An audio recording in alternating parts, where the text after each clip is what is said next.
Assalamualaikum warahmatullahi wabarakatuh. Selamat pagi teman-teman semuanya.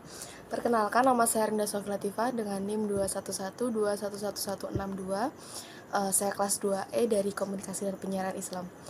Di video kali ini saya akan mereview 3 materi dari mata kuliah Ilmu Dakwah sebagai syarat penilaian UTS. Nah, yang pertama akan saya bahas adalah kualifikasi dai. Kualifikasi dai maksudnya adalah syarat atau kriteria tertentu sehingga seseorang tersebut bisa disebut sebagai seorang dai.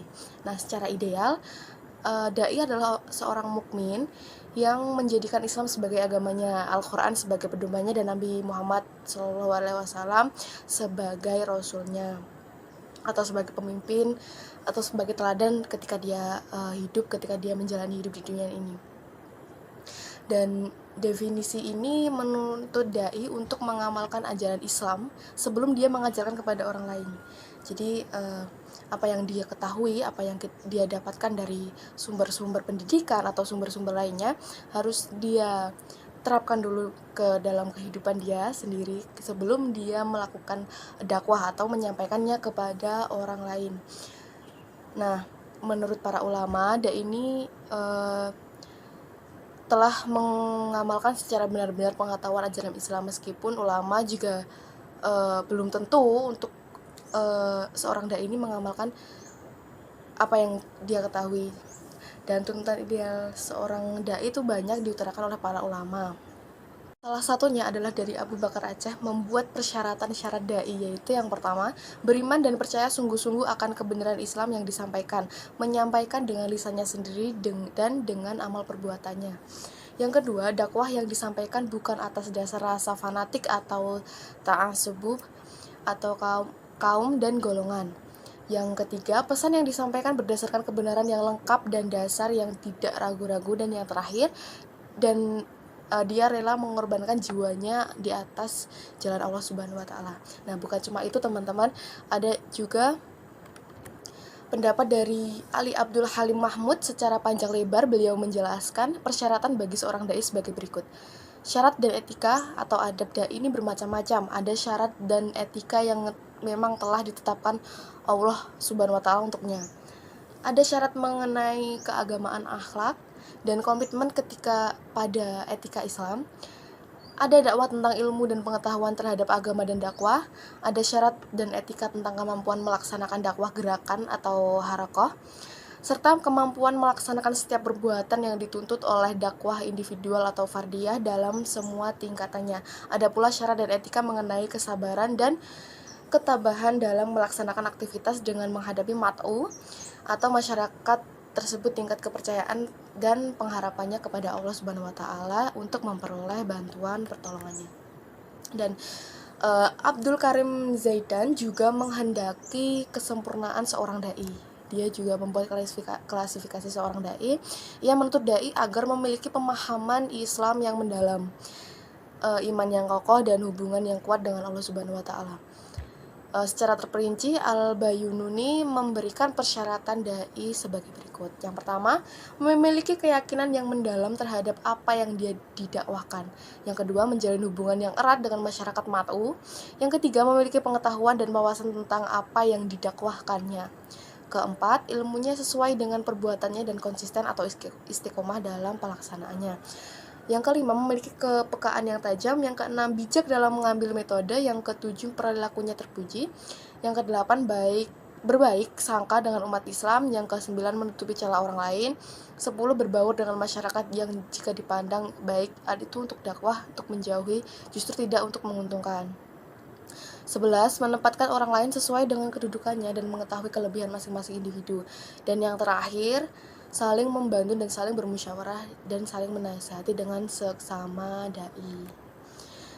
Nah, dari sekian banyak pendapat itu adalah klasifikasi dai menurut hal yang idealis. Nah, kita sekarang akan bahas untuk dai atau dilihat dari segi pemahaman mengenai ajaran Islam. Ada beberapa tingkatan dai. Yang pertama adalah dai mujtahid adalah atau seorang yang mampu mencurahkan pikiran dalam menggali pemahaman langsung dari Al-Quran dan As-Sunnah. Dan ia tidak hanya menguasai bahasa Arab, namun juga ahli dalam ilmu tafsir, ilmu hadis, usul fikih, dan semua cabang ilmu keislaman. Produk pemikiran dai ini disampaikan sendiri oleh Mat'u, baik secara lisan maupun tulisan. Yang tingkatan yang kedua adalah dai mutabi. Dan dai mutabi ini adalah seorang dai yang tidak memiliki kemampuan seperti yang dimiliki dai mutajid, tapi ia hanya menyampaikan produk pemikiran dai kelompok pertama. Contoh pernyataannya yang sering dipakai oleh dai mutabi adalah, menurut Ibnu Katsir, tafsir ayat ini adalah, dalam hal ini ulama berpendapat hanya Imam Malik yang diperbolehkan, sedangkan dari para imam yang lainnya mengharamkannya. Jadi dai matubi itu banyak sekali mengutip tafsir orang lain, tafsir ulama-ulama lain. Dan yang terakhir atau tingkatan yang ketiga adalah dai muhalid, adalah orang yang hanya memahami ajaran Islam secara dangkal tanpa mengetahui hukumnya secara detail, tapi ia telah terpanggil untuk menyampaikan kepada mat'u. Dari ketiga tersebut hanya dai yang sedang dari ketiga tingkatan tersebut, hanya dai kelompok pertama yang secara intelektual memenuhi syarat sebagai dai. Jadi yang kedua dan yang ketiga itu kurang bisa dipercaya sebagai seorang dai. Oke, yang kedua yang itu tadi saya sampaikan adalah dai secara idealis. Kita akan bahas dai secara realistis. Parameter dai secara idealis hanya diletakkan pada dai yang memenuhi kewajiban kolektif atau para dai khusus, sedangkan parameter dai yang realistis dilekatkan pada setiap muslim. Dengan demikian, dakwah bisa dilakukan setiap muslim sesuai dengan kemampuannya masing-masing dengan berbagai cara lingkup yang beragam, atau bagi dai yang masih memiliki keilmuan yang sedikit harus didampingi oleh para ulama yang mumpuni atau berada dalam bimbingan gurunya. Dengan demikian, ada asumsi agar dakwah dapat dijalankan oleh setiap muslim, maka tidak perlu terlalu memperhatikan persyaratan keilmuan yang ideal dan memperlakukan secara ketat. Jadi untuk yang realistis ini, para ulama percaya bahwa setiap orang mempunyai kewajiban untuk berdakwah masing-masing, karena memang ada di satu ayatnya itu yang menyatakan bahwa sampaikanlah walaupun satu ayat. Nah, itu bisa menjadikan pedoman kita. Tidak perlu menjadi seorang dai untuk menyampaikan dakwah, tidak perlu menjadi seorang dai untuk menyampaikan apa yang kita ketahui, tapi kita sebagai seorang muslim itu wajib mengetahui apa yang kita ketahui itu harus dipastikan benar terlebih dahulu. Pembahasan kedua dari dai ini adalah kita akan membahas kemuliaan seorang dai. Nah, para dai ilallah atau penyeru menuju jalan Allah Subhanahu wa taala ini adalah seorang yang sangat mulia sekali di hadapan Tuhan, sangat mulia di hadapan masyarakat juga. Dan dai ini diibaratkan sebagai pelita dalam kegelapan. Mereka memberi cahaya bagi manusia menuju jalan yang terang dan benar. Mereka ibarat nahkoda perahu yang keselamatannya yang berada di tengah-tengah badai dan gelombang ombak yang datang silih berganti. Dai adalah penyampai agama Allah.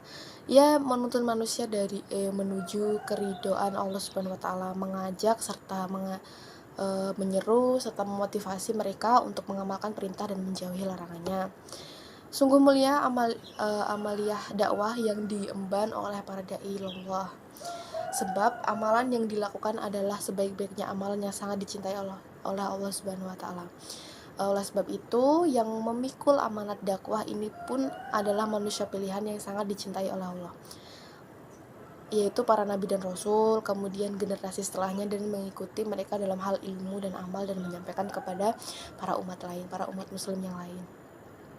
Kedudukan dai dalam Islam sangatlah agung dan perkataannya pun paling baik dalam pandangan Allah Subhanahu wa taala.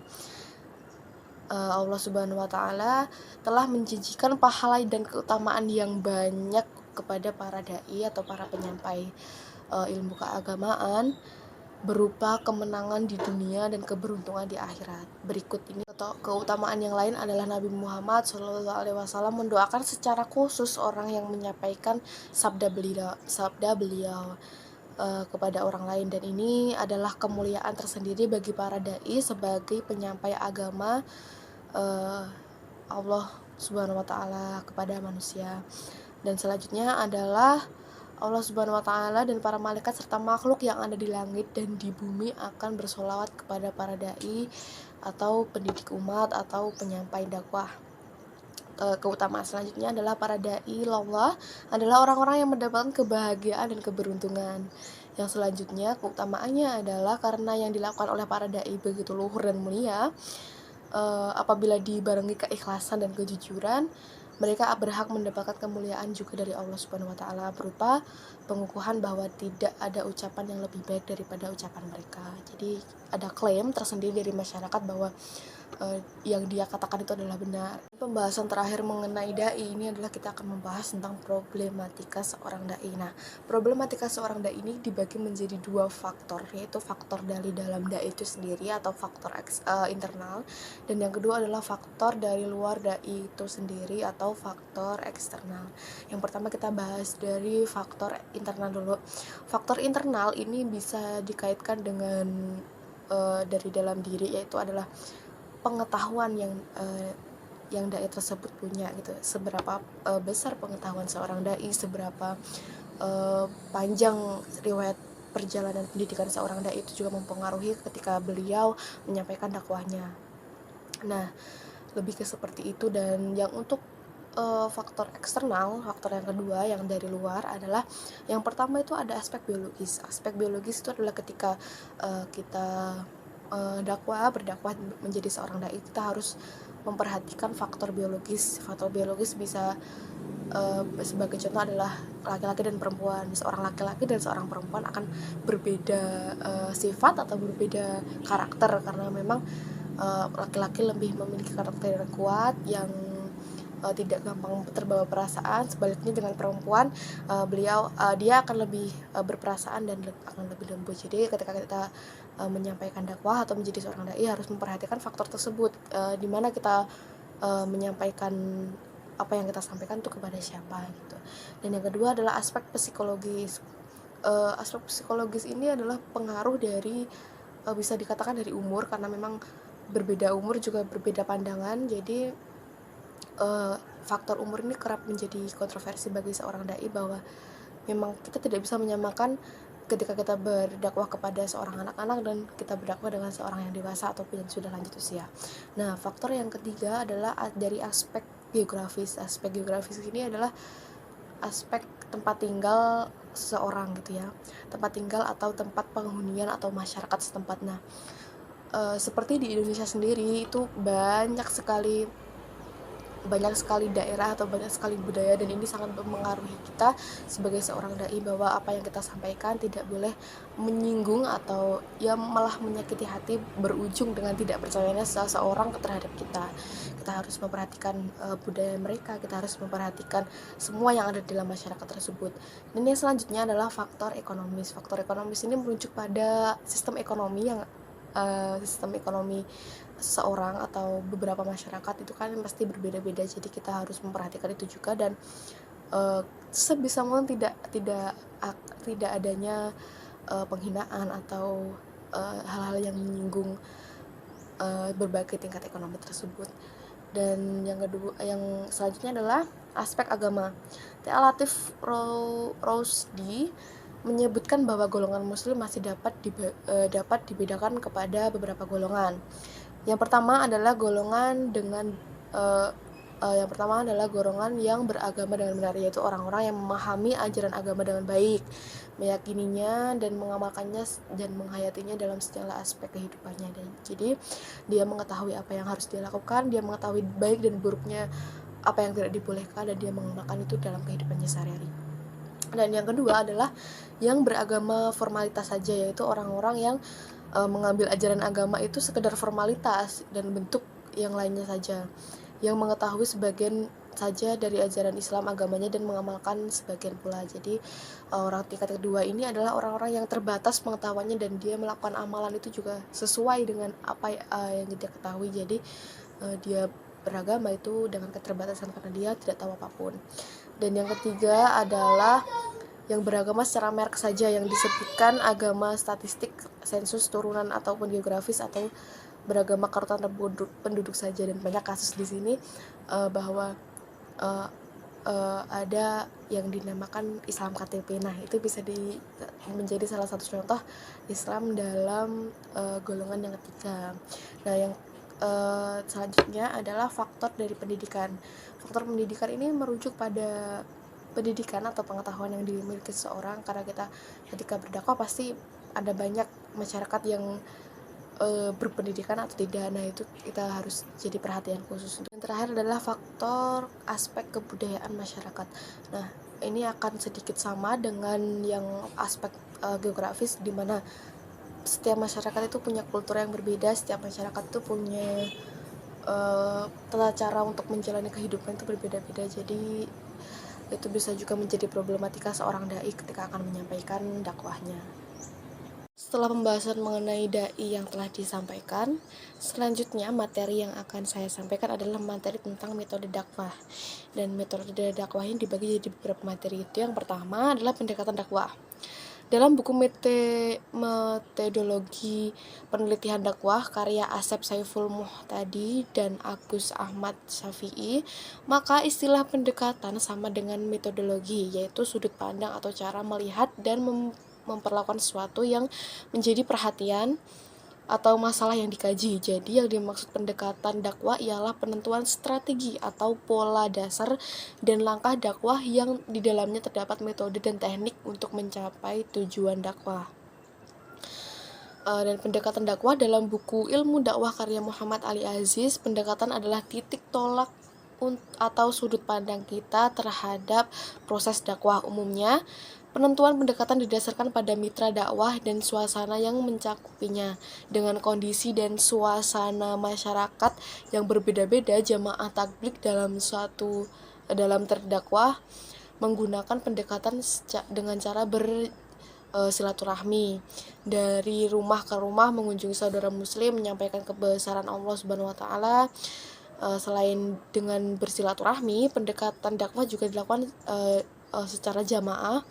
Tabligh adalah pembuatan majelis penerangan atau bayan menyampaikan tentang pentingnya iman dan amal soleh di masjid. Pendekatan dakwah dapat dibagi menjadi dua bentuk, yaitu pendekatan sosial dan pendekatan budaya. Setiap pelaksanaan dakwah dengan unsurnya harus menggunakan pendekatan yang tepat, seperti dakwah yang dilaksanakan oleh jamaah tabligh. Dalam pendekatan dakwah ini terdapat beberapa prinsip-prinsip dari pendekatan dakwah tersendiri. Yaitu yang pertama adalah pendekatan atau approach. Dakwah senantiasa memperhatikan dan menempatkan penghargaan yang tinggi atas manusia dengan menghadirkan atau menghadiri prinsip-prinsip yang akan membawa kepada sikap pemaksaan kehendak. Yang kedua, peran hikmah dan kasih sayang adalah merupakan salah satu faktor paling dominan dalam proses penyampaian ide-ide dalam komunikasi dakwah tersebut. Dan yang terakhir atau yang ketiga adalah pendekatan dakwah yang bertumpu pada human oriented, menghargai keputusan final yang diambil oleh pihak komunikan atau mat'u. Dan karenanya dakwah merupakan penyampaian ide-ide secara demokratis. Dan dari prinsip-prinsip dakwah tersebut juga terdapat fungsi pendekatan dakwah. Itu yang pertama sebagai sarana mempermudah dakwah yang dilakukan dan mengontrol kondisi masyarakat yang beraneka ragam dengan menggunakan salah satu pendekatan dakwah yang telah ada. Yang kedua, sebagai sarana memfokuskan tujuan dari dakwah yang dilaksanakan agar lebih tepat sasarannya kepada mat'u atau kepada pendengar. Yang terakhir, sebagai sarana pedoman dalam menganalisis dakwah seperti apa yang dilakukan terhadap mat'u. Dan kali ini ada beberapa contoh atau beberapa jenis beberapa pendekatan dakwah. Itu yang pertama, pendekatan dakwah secara struktural.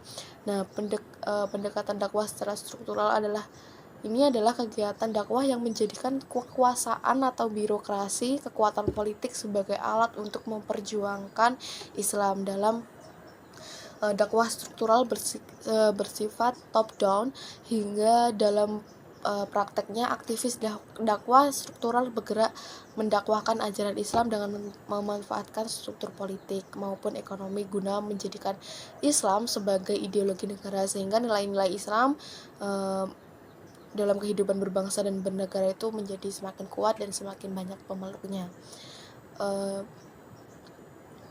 harus ada para politikus dalam legislatif yang membuat undang-undang untuk kelangsungan hidup yang lebih islami. Dibutuhkan pula politikus dalam eksekutif yang menjalankan pemerintahan berdasarkan produk hukum tersebut. Jadi pendekatan secara struktural ini sangat-sangat bergantung kepada kekuasaan, bergantung kepada apa yang seseorang yang mempunyai kekuasaan yang tinggi. Di zaman sekarang mungkin bisa dilakukan oleh seorang presiden, seorang DPR. Kalau zaman dulu mungkin dilaksanakan oleh seorang raja, yang dimana raja tersebut mendakwahkan kepada atau memerintahkan seluruh para warganya untuk memeluk agama Islam, seperti itu.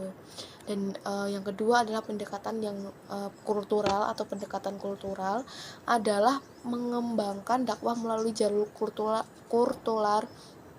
kultural non formal, misalnya melalui pengembangan masyarakat, kebudayaan, sosial, dan bentuk non formal lainnya. Hal ini pernah dikembangkan oleh Kiai Haji Abdul Rahman Wahid dengan Nahdlatul Ulama atau NU. Dakwah kultural adalah pertama dakwah yang bersifat akomodatif terhadap nilai budaya tertentu secara inovatif dan kreatif tanpa menghilangkan aspek substansional keagamaan. Kedua, menekankan pentingnya kearifan dalam memahami kebudayaan komunitas tertentu sebagai sarana dakwah. Pendekatan kultural atau sosial budaya dengan membangun moral masyarakat melalui kultur mereka, misalnya dengan pemberdayaan ekonomi masyarakat, memberikan pendidikan yang memadai untuk sumber daya manusia dan yang berkualitas dan sebagainya. Dan jadi dakwah kultural adalah dakwah yang bersifat bottom up dengan melakukan pemberdayaan kehidupan beragama berdasarkan nilai-nilai spesifik yang dimiliki oleh sasaran dakwah. Dan yang terakhir itu adalah pendekatan sosial, dan pendekatan ini didasarkan atas pandangan bahwa penerima atau mitra dakwah adalah manusia yang bernaluri sosial, serta memiliki keterkaitan dengan ketergantungan dengan orang lain. Dan interaksi sosial ini, manusia ini meliputi semua aspek kehidupan, yaitu interaksi, budaya, pendidikan, politik, dan ekonomi. Oleh karena itu, pendekatan sosial ini meliputi pendekatan pendidikan, pendekatan budaya, pendidikan politik, dan pendekatan ekonomi. Nah, itu tadi untuk metode pendekatan dakwah. Jadi ketika kita mendakwah, ketika kita mau menyampaikan apa yang kita ketahui, kita harus juga mengetahui dari siapa yang kita mau dakwai, siapa yang kita mau berikan informasi tersebut. Tidak bisa kita menyamakan dari masyarakat ini ke masyarakat ini, kita samakan, itu menjadi kurang relevan. Pembahasan selanjutnya untuk materi yang kedua adalah strategi dakwah. Nah, strategi dakwah ini adalah perencanaan yang berisi serangkaian kegiatan yang didesain untuk mencapai tujuan dakwah tertentu. Ada dua hal yang perlu diperhatikan dalam hal ini, yaitu strategi merupakan rencana atau tindakan atau rangkaian kegiatan dakwah, termasuk menggunakan metode dan pemanfaatan sebagai berbagai sumber daya ataupun kekuatan. Nah, strategi merupakan proses penyusunan rencana kerja sebelum belum sampai pada tindakan, masih sebatas rencana. Nah, strategi ini disusun untuk mencapai tujuan tertentu. Artinya, arah dari semua keputusan penyusunan strategi adalah pencapaian tujuan. Oleh karena itu, sebelum penyusunan strategi, maka diperlukan perumusan tujuan yang jelas dapat diukur keberhasilannya. Berkaitan dengan perubahan masyarakat yang berlangsung di era globalisasi, maka juga diperlukan dikembangkannya strategi dakwah Islam sebagai berikut. Yang pertama, meletakkan paradigma tauhid dalam dakwah. Pada dasarnya, dakwah adalah usaha menyampaikan risalah tauhid yang memperjuangkan nilai-nilai kemanusiaan yang universal. Dakwah berusaha mengembangkan fitrah dan kehanifan manusia agar mampu memahami hakikat hidup yang berasal dari Allah Subhanahu wa taala kembali kepadanya, dan mengembangkan potensi atau fitrah dan kedoifan manusia yang membentuk ekosistem kehidupan. Karena itu, tauhid merupakan kekuatan paradigmatis dalam teologi dakwah yang akan memperkuat strategi dakwah. Nah, kedua, perubahan masyarakat berimplikasi pada perubahan paradigmatik pemahaman agama. Dakwah sebagai gerakan transformasi sosial sering dihadapkan pada kendala-kendala kemampuan keberagaman seolah-olah sudah merupakan standar keagamaan yang final sebagaimana agama Allah. Nah, pemahaman agama yang terlalu eksoteretis ini dalam penerimaan gejala-gejala kehidupan dapat menghambat pemecahan masalah sosial yang dihadapi oleh juru dakwah itu sendiri. Oleh karena itu, diperlukan pemikiran inovatif yang dapat mengubah kemampuan pemahaman agama dari pemahaman yang tertutup menuju pemahaman agama yang lebih terbuka. Nah, ketiga, strategi yang implikasi dalam dakwah dalam Islam berorientasi pada amar ma'ruf nahi munkar. Dalam hal ini, dakwah tidak dipahami secara sempit sebagai kegiatan yang identik dengan pengajian umum atau memberikan ceramah di atas podium saja. Tapi lebih dari itu, esensi dakwah sebetulnya adalah segala bentuk kegiatan yang mengandung unsur amar ma'ruf nahi munkar.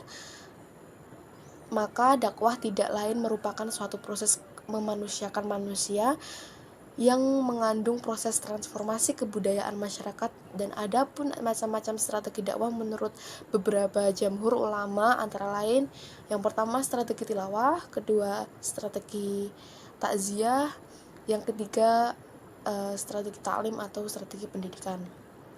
Nah, itu untuk strategi dakwah, karena memang kita berdakwah membutuhkan strategi yang mumpuni untuk kita menghadapi para audiens agar lebih percaya kepada kita, agar lebih bisa melakukan apa yang kita katakan, seperti itu. Dan metode dan teknik yang terakhir adalah metode dan teknik dakwah. Untuk merealisasikan strategi dakwah maka dibutuhkan metode dakwah. Seperti penjelasan sebelumnya, bahwa strategi dakwah itu merujuk pada rumusan perencanaan untuk mencapai suatu tujuan. Maka dari itu, untuk mencapai tujuan dakwah tidak cukup hanya berhenti pada perencanaan saja, tapi langkah konkretnya harus dilakukan, yaitu dengan metode dakwah. Karena metode adalah cara yang dapat dilaksanakan untuk menjalankan strategi. Metode dakwah adalah cara-cara yang dipergunakan dai untuk menyampaikan pesan dakwah atau serentetan kegiatan untuk mencapai tujuan dakwah. Menurut Said Al-Khahtani, metode atau cara dalam berdakwah adalah ilmu yang berkaitan dengan bagaimana menyampaikan dakwah secara langsung dan bagaimana menghilangkan hal-hal yang mengganggu kelancaran dakwah. Menurut Ali Aziz, setidaknya ada 3 karakter yang melekat dalam metode dakwah tersebut, yaitu yang pertama, metode dakwah merupakan cara sistematis yang menjelaskan arah strategi dakwah yang telah ditentukan. Ia bagian dari strategi dakwah. 2, karena menjadi bagian dari strategi dakwah yang masih berupa konseptual, yang masih berupa rencana, metode dakwah bersifat lebih konkret dan praktis. Ia harus dapat dilaksanakan dengan mudah. Dan yang terakhir adalah arah metode dakwah tidak hanya meningkatkan efektivitas dakwah, melainkan pula bisa menghilangkan hambatan-hambatan dakwah. Setiap strategi memiliki keunggulan dan kelemahan. Metodenya berupaya menggerakkan keunggulan tersebut dan memperkecil kelemahannya. Nah, dan landasan umum metode dakwah ini terdapat pada Quran surat An-Nahl ayat 125, yang dimana metode dakwah ini ada berbagai macam. Salah satunya adalah yang pertama, bil hikmah. Menurut Quraish Shihab, hikmah berarti yang paling utama dari segala sesuatu, baik pengetahuan maupun perbuatan. Ia adalah pengetahuan atau tindakan yang bebas dari kesalahan atau kekeliruan.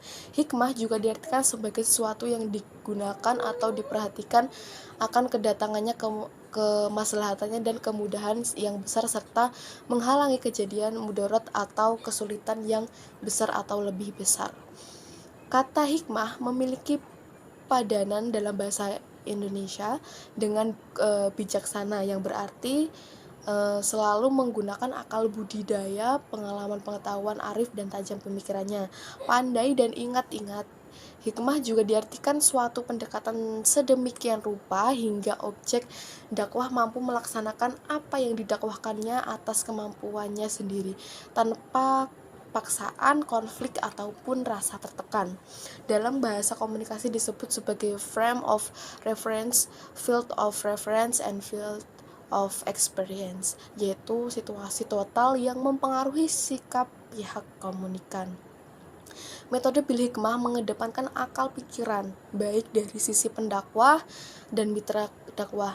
Dalam menggunakan metode bil hikmah, pesan dakwah lebih baik disertakan dengan bukti secara ilmiah karena metode ini relevan jika digunakan pada mitra dakwah terdidik yang berpikiran kritis, karena bisa saja dalam penyampaian dakwah bil hikmah akan timbul pertanyaan atau pernyataan dari mitra dakwah.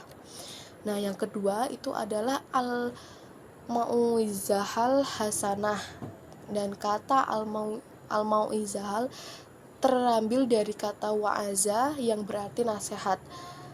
Mau'izahal adalah uraian yang menyentuh hati yang mengantarkan kepada kebaikan. Mau'izah hendaknya disampaikan dengan hasanah, baik mau'izah al-hasanah atau nasihat yang baik, maksudnya adalah memberikan nasihat kepada orang lain dengan cara yang baik, yaitu petunjuk-petunjuk ke arah yang lebih baik dengan menggunakan bahasa yang baik juga dapat diterima, berkenaan di hati dan menyentuh perasaan, lurus di pikiran, menghindari sikap kasar dan tidak mencari atau menyebutkan kesalahan mat'u sehingga pihak objek dakwah dengan rela hati dan atas kesadarannya dapat mengikuti ajaran yang disampaikan oleh pihak subjek dakwah. Dan metode ini dalam penerapannya yaitu metode ceramah. Metode ceramah atau muhadarah atau pidato ini telah dipakai oleh semua rasul Allah dalam menyampaikan ajaran Allah. Sampai sekarang pun masih menjadi metode yang paling sering digunakan oleh pendakwah. Pada umumnya ceramah diarahkan pada sebuah publik lebih dari satu orang, sifat komunikasinya lebih banyak searah dari pendakwah ke audiens. Dan yang ketiga adalah mujaladah. Kata mujaladah dari kata jadala, pada dasarnya berarti membantah atau berbantah-bantahan. Menurut Quraisy Shihab, kata jidal bermakna diskusi atau bukti-bukti yang mematahkan alasan atau dalih mitra diskusi dan menjadikan tidak dapat bertahan, baik yang dipaparkan itu diterima oleh semua orang maupun hanya mitra bicara saja. Perintah berjidal ini disifati dengan kata ahsan yang baik, bukan sekedar yang baik. Metode mujadalah digunakan untuk menghadapi mat'u yang tidak sependapat dengan pendakwah, misalnya kalangan non-muslim. Selanjutnya Ali Aziz membagi bentuk dakwah menjadi 3, yaitu yang pertama adalah dakwah lisan, dakwah tulisan, dakwah tindakan. Adapun metode dakwah secara umum yaitu al-hikmah, al-mu'iziyah, dan al-hasan dan mujadalah. Dari beberapa contoh pada pembahasan sebelumnya, ketika metode ini termasuk pada dakwah lisan atau dakwah bi al-lisan. Berikutnya dakwah tulis atau dakwah bi al-kalam, tanpa penulisan peradaban, Al-Quran, hadis, fikih, para imam, mazhab dari tulisan yang dipublikasikan. Nah, itu tadi adalah contoh dari metode dan teknik dakwah, karena memang kita hidup pada era yang modern, pada era yang dimana banyak sekali perubahan teknologi, perubahan apapun itu. Dan jadi kita sebagai seorang dai juga harus memperhatikan perkembangan zaman agar kita tidak ketinggalan zaman, dan semakin banyak orang-orang yang melihat kita, semakin banyak orang-orang yang mau berjalan di jalan Tuhan atas dakwahan dari kita, seperti itu. Yang terakhir yang akan saya sampaikan adalah tentang media dakwah. Nah, media dakwah ini dapat diartikan sebagai sarana atau prasarana yang kita gunakan dalam kita berdakwah gitu. Dan ada beberapa macam dari media dakwah itu sendiri. Yang pertama adalah kita bisa menggunakan mimbar atau majelis taklim gitu sepertinya contohnya. Dan yang kedua adalah media cetak seperti koran, majalah, dan lain sebagainya. Dan selanjutnya adalah kita bisa menggunakan media seperti radio, televisi, dan kita juga bisa menggunakan film dalam berdakwah. kita bisa juga menggunakan lembaga pendidikan. Yang paling penting kita bisa dalam era sangat digital ini, kita bisa menggunakan yang namanya internet atau sosial media, dan dimana sosial media ini sangat banyak digunakan oleh masyarakat, terkhusus di Indonesia, yang dimana pengguna media sosial yang termasuk besar di dunia. Nah, untuk pemilihan media dakwah ini dapat disesuaikan dengan audiens, dapat disesuaikan dengan siapa kita akan menyampaikan dakwah. Mungkin kalau kita akan mendakwahi seorang yang remaja, anak muda, kita bisa menggunakan yang namanya media sosial. Zaman sekarang hampir tidak ada pemuda yang tidak punya media sosial, maupun itu Instagram, Facebook, grup WA, Telegram, dan lain sebagainya, YouTube juga. Nah, itu kita bisa sangat gunakan itu untuk menjadi media kita dalam berdakwah. Nah, itu tadi adalah 3 materi yang telah saya bawakan ulang, telah saya review, adalah tentang dai, metode dakwah, dan media dakwah. Nah, terima kasih untuk teman-teman yang telah menonton. Semoga ilmu yang kita dapat bisa bermanfaat untuk semua orang. Akhirul kalam, cukup sekian dari saya. Assalamualaikum warahmatullahi wabarakatuh. Bye.